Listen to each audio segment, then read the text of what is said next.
আসসালামু আলাইকুম রহমতুল্লাহ। সুপ্রিয় শিক্ষার্থীবৃন্দ, আশা করি তোমরা সবাই ভালো আছো। এই ভিডিওটা তৈরি করছি অষ্টম শ্রেণীর শিক্ষার্থীদের জন্য। 2024 সালের অষ্টম শ্রেণীর বিজ্ঞান অনুশীলন বইয়ের নবম অধ্যায় শরীর নামের অবিশ্বাস্য যন্ত্র এর প্রথম ও দ্বিতীয় সেশনের 135 পৃষ্ঠা এবং 136 পৃষ্ঠার সমাধান নিয়ে আজকে আলোচনা করব। তোমরা যারা এখনও অন্যান্য বিষয়ের ভিডিওগুলো দেখোনি তারা আমাদের চ্যানেলের প্লেলিস্ট অপশন থেকে ঘুরে আসতে পারো।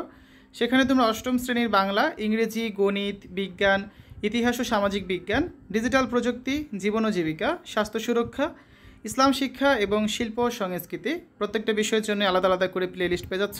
এখান থেকে তোমাদের যার যে বিষয়ের ভিডিও দরকার খুব সহজেই তোমরা দেখে নিতে পারবে। গত ক্লাসে আমরা ধাপ একের প্রথম ও দ্বিতীয় সেশনের এই প্রথম 2 পৃষ্ঠা নিয়ে আলোচনা করেছিলাম। এখানে যে খালি ঘরগুলো রয়েছে বা যে প্রশ্নগুলো রয়েছে 134 থেকে 135 পৃষ্ঠার মধ্যে, এগুলো হচ্ছে আমরা গত ক্লাসে কিন্তু সলভ করে দিয়েছিলাম যে এই পর্যন্ত। ঠিক আছে, আজকে আমরা এরপর থেকে আলোচনা করব। প্রথম প্রশ্নটা হচ্ছে, ত্বকতন্ত্র সম্পর্কে তো জানলে, এখন একটু ভেবে দেখো তো আমাদের শরীরকে সুস্থ রাখতে, স্থিতিশীল রাখতে ত্বকের কী কী কাজ করতে হয়। এর উত্তরটা আমরা এখন লিখব এখানে। দেখো, ত্বক আমাদের শরীরের অত্যন্ত গুরুত্বপূর্ণ একটি তন্ত্র। আমাদের শরীরকে সুস্থ রাখতে, স্থিতিশীল রাখতে ত্বকের নানা রকমের কাজ করতে হয়। নিচের ত্বকের কাজগুলো উল্লেখ করা হলো। 1. ত্বক বাইরের বৈরী পরিবেশের বিরুদ্ধে শরীরের প্রথম প্রতিরোধ হিসাবে কাজ করে। 2. ত্বকতন্ত্র আমাদের জীবাণুর আক্রমণ থেকে রক্ষা করে। 3. ত্বক আঘাত কিংবা ক্ষতস্থানের সংক্রমণের বিরুদ্ধে প্রতিরোধ সৃষ্টি করে এবং আঘাত নিরাময় করে। 4. ত্বক সূর্যের ক্ষতিকর অতিবেগুনি রশ্মি বা আল্ট্রাভায়োলেট রে থেকে আমাদের শরীরকে রক্ষা করে। 5. ত্বক ঘামের ভেতর দিয়ে শরীরের বর্জ্য নিষ্কাশন করে এবং একই সঙ্গে শরীরের তাপমাত্রা নিয়ন্ত্রণ করে শরীরকে শীতল রাখে। 6. ত্বক চর্বি, পানি, গ্লুকোজ ইত্যাদি সংরক্ষণ করে এবং ভিটামিন ডি প্রস্তুত করে, যা আমাদের শরীরের হাড়ের গঠনের জন্য খুবই গুরুত্বপূর্ণ। ত্বক আমাদের শরীরের অত্যন্ত গুরুত্বপূর্ণ একটি অংশ। এই যত্ন নেওয়া তাই খুব জরুরি। কীভাবে ও কেন ত্বকে যত্ন নেওয়া প্রয়োজন এ বিষয়ে সবাইকে সচেতন করাও খুবই গুরুত্বপূর্ণ বিষয়। স্কুল থেকে বাড়ি ফিরে কিংবা খেলাধুলার পর তোমরা নিশ্চয়ই ভালো করে হাত মুখ ধো কিংবা গোসল করো। এছাড়াও আরও কীভাবে ও কখন কখন বিশেষ করে ঋতুভেদে কীভাবে ত্বকের যত্ন নেওয়া যায় তা দলে আলোচনা করো। আলোচনা হয়ে গেলে ক্লাসে বাকিদেরকে তোমার মতামত জানাও এবং অন্যদের মতামত শোনো। এখন হচ্ছে আমরা এই প্রশ্নের উত্তরটা দেখব। গ্রীষ্মকালে ত্বকের যত্ন যেভাবে নেওয়া যায়: ভিটামিন সি সমৃদ্ধ খাবার খেতে হবে, সানস্ক্রিন লাগাতে হবে, কম মেকআপ ব্যবহার করতে হবে, বেশি করে পানি খেতে হবে, চোখে মুখে পানির ছাপটা দিতে হবে।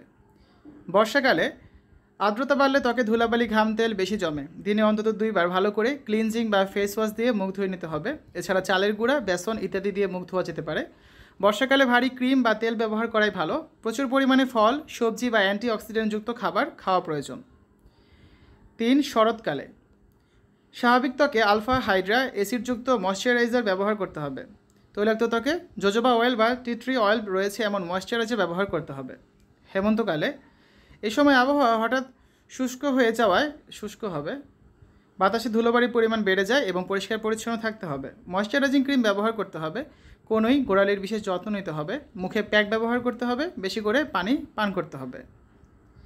তারপর 5 নম্বর আছে শীতকালে ক্লিনজার ব্যবহার করতে হবে। গরম পানি দিয়ে গোসল করতে হবে। সানস্ক্রিন ব্যবহার করতে হবে। বেশি পরিমাণে পানি পান করতে হবে।